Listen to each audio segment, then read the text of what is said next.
Okay, നമുക്ക് ഇന്ന് നല്ലൊരു ട്രെൻഡ് ഉണ്ടായിരുന്ന ഡേ ആയിരുന്നല്ലേ. ഇന്ന് ഞാൻ സിസ്റ്റത്തിലേക്ക് നോക്കിയിട്ടേ ഇല്ല, ബിക്കോസ് ഞങ്ങൾക്ക് ഓണ സെലിബ്രേഷനൊക്കെ ആയിട്ട് കോളേജിൽ ആ ഒരു വർക്കായിട്ട് പോയത് കൊണ്ട് ഇന്നത്തെ ഈ ഒരു ട്രെൻഡ് ഞാൻ കണ്ടിട്ടേ ഇല്ല. നല്ലൊരു ഡേ ആണ് മിസ്സായത്.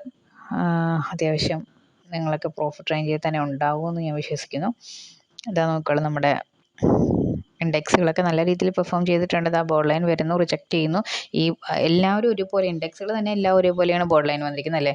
ഇതാ ഇവിടെ നമ്മളുടെ ബാങ്ക് നിഫ്റ്റി ബോർഡ് ലൈൻ എത്രാമത്തെയാണ്, 1 2 3 4 5 6 7 8 9th ക്യാൻഡിൽ ബോർഡ് ലൈൻ വരുമ്പോഴത്തേക്കും എല്ലാം ദാ നിഫ്റ്റി 50 അതേ 9th ക്യാൻഡിൽ ബോർഡ് ലൈൻ വന്നിട്ടുണ്ട്.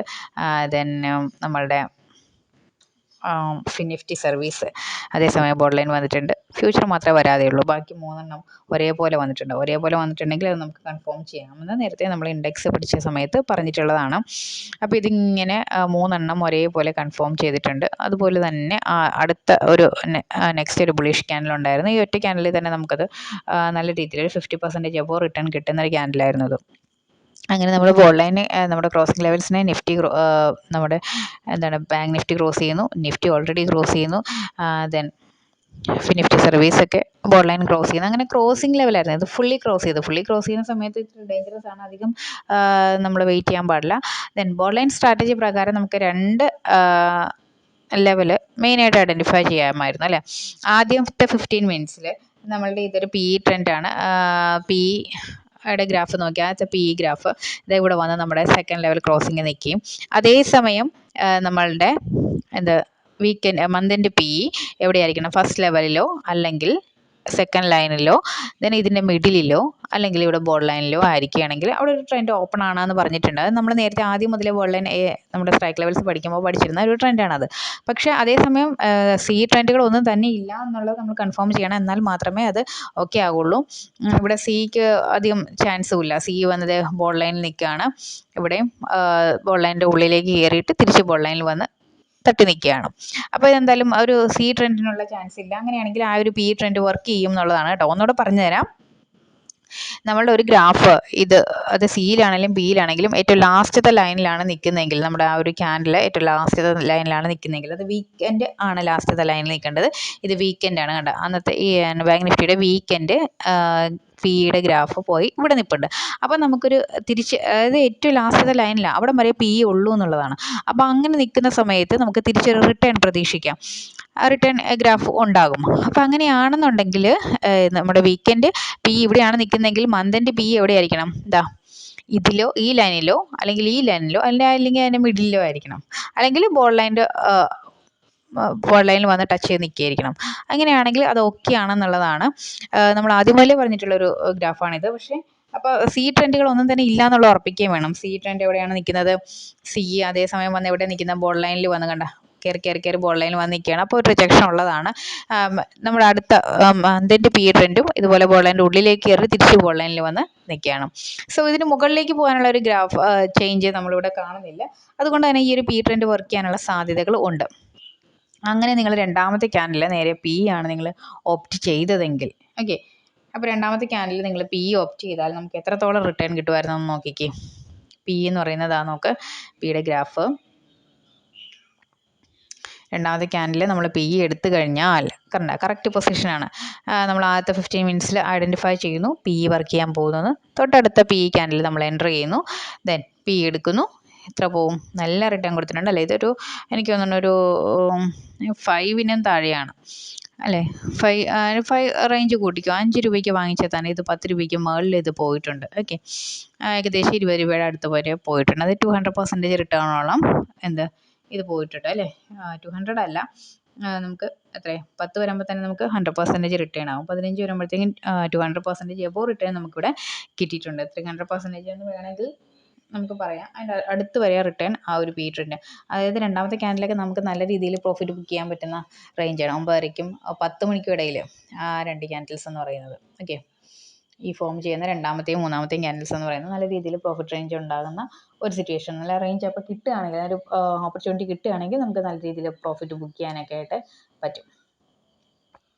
ഓക്കെ, അപ്പോൾ നെക്സ്റ്റ് നോക്കുക. അടുത്തൊരു ഓപ്പർച്യൂണിറ്റി നമുക്ക് വന്നത് ഈ ഒരു റേഞ്ചിലാണ്.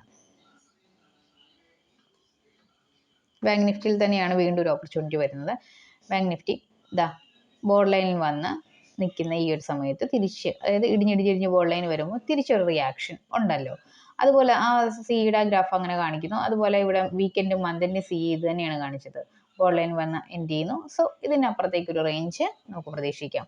അപ്പോൾ നമ്മളുടെ രണ്ടെണ്ണം ഓക്കെയാണ്. ഒരെണ്ണം കൂടെ ഓക്കെ ആണോ നമുക്ക് നോക്കാം. കയറി ബോർഡ് ലൈനിൽ വന്ന് നിൽക്കണം. ഉള്ളിലേക്ക് കയറിയിട്ടുണ്ട്, എന്നാൽ അതിൻ്റെ എൻഡ് വന്നിരിക്കുന്ന ബോർഡ് ലൈൻ വന്ന് നിൽക്കുകയാണ്. ദെൻ റിജക്ട് ചെയ്യാം. ഇവിടെ അത് തന്നെയാണ്. അപ്പോൾ 4 ഓക്കെ ആയിരുന്നു. കൺഫേംഡ് ആയിട്ടുള്ള ഒരു റേഞ്ചാണ് ഇവിടെ വന്നത്. എത്രാമത്തെ ക്യാൻഡിലാണ്? 1 2 3 4 5 6 7 8 9. അപ്പോൾ അടുത്ത 10th ക്യാൻഡിൽ നമ്മൾ എന്ത് ചെയ്യും? ഒരു സി ട്രെൻഡിനുള്ള ഓപ്പർച്യൂണിറ്റി കാണുന്നു. സി ട്രെൻഡിലേക്ക് എൻ്റർ ചെയ്യാം.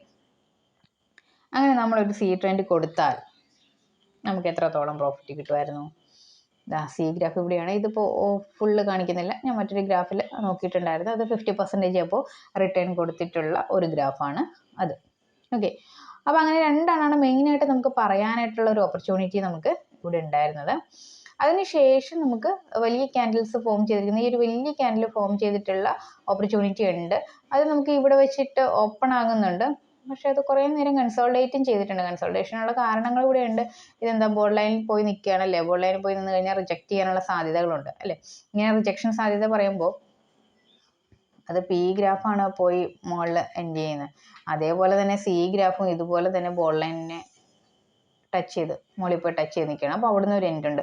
അപ്പോൾ ഇങ്ങനെ രണ്ടുപേരും സിക്കും പിക്കും ഇടിയണം എന്ന് പറഞ്ഞു കഴിഞ്ഞാൽ അത് നടക്കില്ല. അപ്പോൾ ഒരു കൺസോൾട്ടേഷൻ ഉണ്ടാവും നമ്മൾ പറഞ്ഞിട്ടുണ്ട്. സോ ഒരു കൺസോൾട്ടേഷൻ ആണ് ഇവിടെ ഫോം ചെയ്തത്. ഓക്കെ, അതിന് ശേഷമാണ് ഇത് ഇവിടെ വെച്ചിട്ട് ഇത് ക്രോസ് ചെയ്യുന്നുള്ളൂ. ഇതിങ്ങനെ ക്രോസ് ചെയ്യുമ്പോഴത്തേക്കും ഓൾറെഡി ഇത് പി ട്രെൻഡുകളും ക്രോസ് ചെയ്ത് പോന്നിട്ടുണ്ട്. ഓക്കെ, അപ്പോൾ ഇവിടെ വെച്ച് നമുക്കിതൊരു ക്രോസിംഗ് ആണ്. സെക്കൻഡ് ലൈനെയും ക്രോസ് ചെയ്തു. നമ്മളുടെ വീക്കെൻഡും മന്തെൻഡും ക്രോസ് ചെയ്യുന്നു. അതുപോലെ തന്നെ ഇവിടെയും ഈ ഒരു ഗ്രാഫിൽ നമ്മുടെ സെക്കൻഡ് ലൈനിനെ ക്രോസ് ചെയ്യുന്നു. ഓക്കെ, വീക്കെൻഡും മന്തെൻഡും ഒക്കെ ക്രോസ് ചെയ്ത് പോകുന്നതുകൊണ്ട് അവരുടെ ക്രോസിംഗ് ലൈനാണ്. പക്ഷെ അത് ഇത്ര റിസ്ക്കിയാണ്. ഈ ഒരു ക്യാൻഡിൽ ഫോം ചെയ്തതിന് ശേഷം നമ്മൾ ഒരു ക്യാൻഡിൽ കൂടിയൊക്കെ, അല്ലെങ്കിൽ ഒരു അടുത്ത 2 ക്യാൻഡിൽസ് കൂടിയൊക്കെ മാത്രമേ നമ്മൾ ട്രേഡിനെ പ്രതീക്ഷിക്കാവുള്ളൂ. ക്രോസ് ചെയ്ത് കഴിഞ്ഞാൽ ഒരു 3 ക്യാൻഡിൽസ് അതിനപ്പുറത്തേക്ക് നമ്മൾ കൊടുക്കുന്നത് കുറച്ച് റിസ്കി പൊസിഷനാണ്. അതിൻ്റെ ഈ ഒരു റേഞ്ച്, ഇതിൻ്റെ എത്രത്തോളം മൂവ് എന്നുള്ള റേഞ്ച് നമ്മൾ കണ്ടെത്തിയിട്ടില്ല. ഞാൻ നേരത്തെയും പറഞ്ഞതാണ്. നമുക്ക് കണ്ടെത്താൻ സാധിക്കും. അതിന് കുറച്ചും കൂടെ സമയം എനിക്ക് വേണം.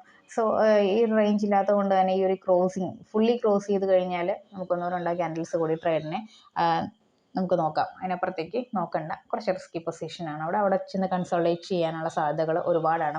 നമ്മൾ ഫാർ ഔട്ട് ഓഫ് ദ മണിയിലൊക്കെ ട്രേഡ് എടുത്തു കഴിഞ്ഞാൽ അവിടെയൊക്കെ കൺസോൾട്ടേറ്റ് ചെയ്ത് ഫുള്ളി ക്യാപിറ്റൽ പോകാനുള്ള സാധ്യതയുണ്ട്.